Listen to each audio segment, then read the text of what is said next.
Oh boy, love these tweets. Keep on sending them, buddy. Never get tired of seeing these.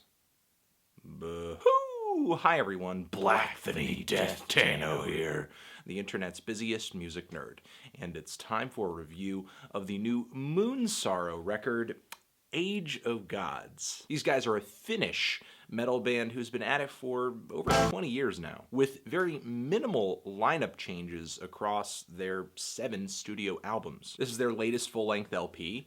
It came out in April, so I'm getting to it a little late.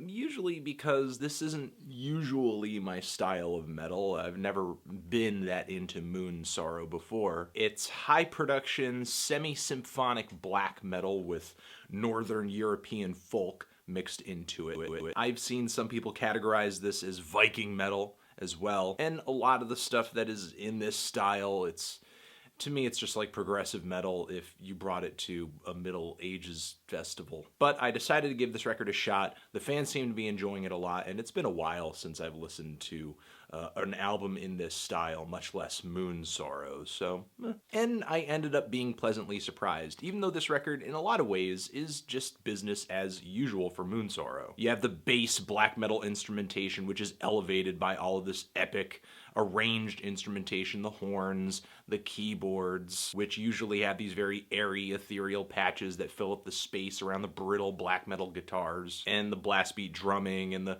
wretched vocals. Of course, when transitioning out of these heavier black metal moments, we have these folk instrumental breakdowns with some flute or some strings, or a very boingy jaw harp, which pops up again and again and again throughout this record. It's an instrument I know Moonsorrow has worked with before. Not typically the kind of instrument that you would catch in a freaking metal record, much less a black metal record. Maybe because it's an instrument that doesn't really sound that menacing or but the band certainly plays it off as if the jaw harp is just metal as fuck. You also have these ice cold choir harmonies that pop up throughout this record that sound like the ghosts of Viking warriors coming back from the past to sing and back up the band triumphantly. It kind of gives the modern black metal sound that the band has a very ancient edge. An edge as sharp as an ancient sword. And all of these massive layers of instrumentation build up into these 12, 15, 16-minute long songs that come together into an album that's over an hour long. It's a little overwrought, but the playing isn't so flashy that the band kind of just bogs itself down in technical ability or anything like that. I actually think these songs are quite coherent and fluid. The various phases of each song segue into one another really nicely with some really good crescendos and tension builds and quiet instrumental breakdowns. And there's not really an element to Moonsorrow's sound here that kind of sounds like it's the weakest link, or like it's not doing as well as the other parts. I mean, the heavy black metal passages are throttling and they're exciting. Sometimes they're triumphant. They're usually pretty melodic, but harsh enough to be menacing.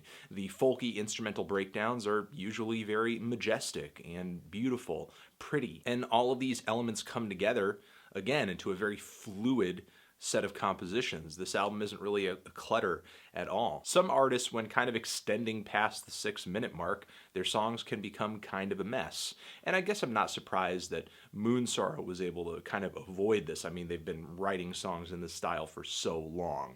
You know, they're kind of one of these bands that kind of slowly over time just fine-tunes their style. And it's as a result of this fine-tuning that these very long compositions have a strong sense of direction to them. Each point feels like it has a purpose, like it's guiding us to the next section of the song very nicely. Nothing draws out for too long. Now, the production, it is a little sanitary, but I guess I can kind of understand the band wanting to avoid noisy instrumentation or just kind of a bit of clutter or grime in the mix here, because there are so many layers of instrumentation here. You know, you're talking about the bass metal instrumentation with some possibly horns and keys and choir vocals. There's just a lot of sound going on in these tracks. It would be kind of hard to make a very raw black metal recording with so many pieces of instrumentation being worked in.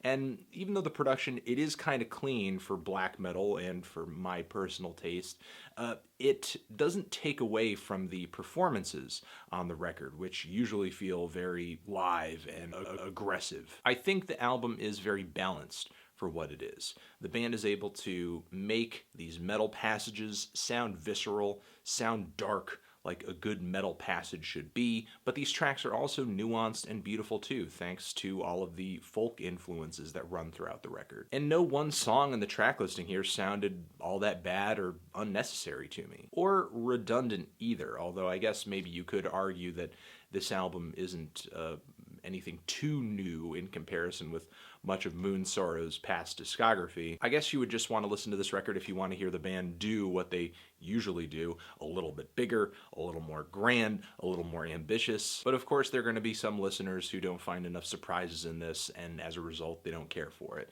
And there are going to be some listeners who find the inclusion of folk instrumentation into these black metal compositions kind of corny and cheesy. And believe me, I understand. There are some groups in this style that I just cannot get into at all. Like, for example, the band Korperklan, a group that I know has ties to Moonsorrow. And I expected to be pretty indifferent to this record going into it, but I was pretty surprised at how much I liked it and how much of these songs were actually sticking with me. You know, it's kind of hard to call any single track on here catchy since they're all very long compositions, but there are many parts throughout the record that I thought were pretty awe-inspiring. I guess I'm just really impressed with the developments, like the song Mimir's Well, if I'm pronouncing that correctly, which kicks off with these very heroic and almost dreary melodies, then goes into these triumphant, just galloping, huge black metal passages, which eventually gives way to these cool little folky instrumentals. Also, the very dark, deep